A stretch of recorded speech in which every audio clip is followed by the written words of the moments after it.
नमस्कार, मैं साहुल पांडे और आप देख रहे हैं बिहार के साथ। काबा, बम्बई में काबा।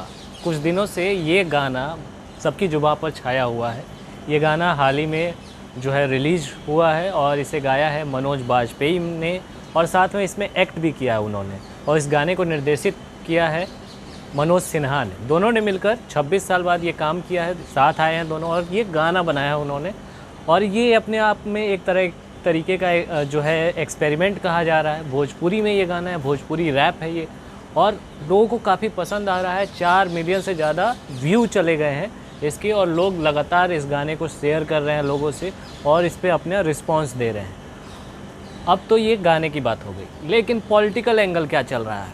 पॉलिटिकल एंगल इसलिए क्योंकि जब आप गाना सुनते हैं उसमें दिखाई देता है आपको कि हाल ही में कोरोना के समय में कैसे लोग सड़कों पर पैदल चलते हुए, मुंबई से पैदल चलते हुए बिहार की तरफ आए थे, कितने कितने लोग आए थे और उसमें पलायन का दर्द दिखता है। गाना भी कुछ उसी तरीके का है, रैप में भी वही बातें कही जाती हैं जो पलायन से जुड़ी हुई हैं। अब इस पूरे मामले को लेकर के जो है सियासत को में भी इस गाने को जोड़ा गया है और जोड़ने का काम किसने किया है तो लोजपा सुप्रीमो चिराग पासवान ने। उन्होंने अपने पलायन के मामले को लेकर के उन्होंने इस गाने का लिंक शेयर किया है और एक तरीके से इनडायरेक्ट वे में नीतीश कुमार पर हमला किया है।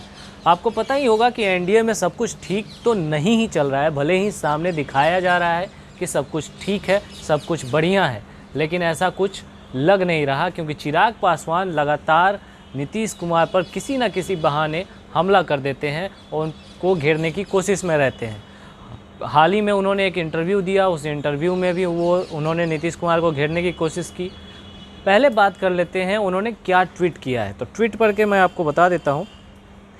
चिराग ने अपने ट्वीट में लिखा है, 2 जून के रोटी खातिर बम्बई में आइल बानी, मुख्य रूप से बिहार के पलायन के दर्द को भोजपुरी रैप के माध्यम से खूबसूरत ढंग से पेश किया गया है। बाजपेयी मनोज जी और डॉक्टर सागर JNU जी और अनुभव सिन्हा जी और उनकी पूरी टीम को इस लोकप्रिय और तार्किक गाने के लिए बहुत बहुत बधाई।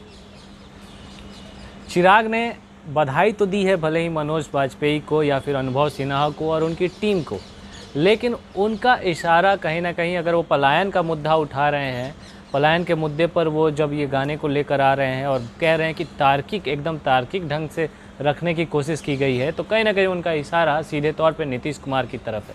आपको बता दें कि कोरोना समय में जिस तरीके से मज़दूर जो प्रवासी मज़दूर हैं वो बिहार वापस आए थे, तो ऐसा कहा जा रहा था कि अब ये मज़दूरों को वापस नहीं जाने दिया जाएगा। नीतीश सरकार ने बहुत सारी स्कीमें लाने की बात करी, ख़ास तौर पे जो निर्माण कार्य से जुड़े हुए मज़दूर हैं जो बाहर जाते हैं काम करने के लिए, उनको यहीं रोकने के लिए भी बहुत सारी स्कीमें लाई गई। 3-3 हज़ार रुपये तक देने की बात हुई, लेकिन इसके बावजूद जब अब स्पेशल ट्रेनें चलने लगी हैं, लोग काम पर वापस जाने लगे हैं, तो ये प्रवासी मज़दूर भी एक बार फिर से पलायन कर मुंबई, दिल्ली और बेंगलुरु जैसे बड़े शहरों की तरफ जाने लगे हैं। ऐसे में पलायन का मुद्दा फिर से उठ गया है कि सरकार आखिर अपने मज़दूरों को, अपने बिहारी लोगों को रोक कर क्यों नहीं रख पाई। कहीं ना कहीं सरकार नाकामयाब रही है और चिराग पासवान इसी को लेकर के हमलावर रहते हैं नीतीश कुमार पर, और यही कारण है कि उन्होंने इस गाने के लिंक को शेयर करते हुए ये पोस्ट किया है।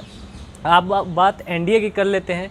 एनडीए में जैसा कि मैंने पहले ही कहा कि सब कुछ ठीक दिखाया जा रहा है, पर है नहीं। चिराग लगातार वो नीतीश कुमार को निशाना बना रहे हैं और खबरें आ रही हैं कि भले ही JDU के रुख नरम हो गया हो, लेकिन चिराग का रुख जो है वो नरम नहीं होता हुआ दिखाई दे रहा है।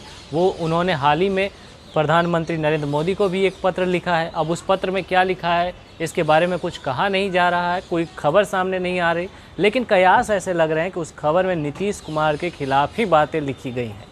यानी चिराग अभी शांत होने वाले नहीं हैं और वो कहीं ना कहीं नीतीश कुमार को पूरी तरीके से घेरने में लगे हुए हैं, क्योंकि वो बता रहे हैं कि ज़मीनी स्तर पर नीतीश कुमार ने कोई काम नहीं किया है। अब इसका असर एनडीए में क्या होगा ये तो वक्त बताएगा। फिलहाल इस रिपोर्ट में इतना ही। आप बने रहें बिहार के साथ।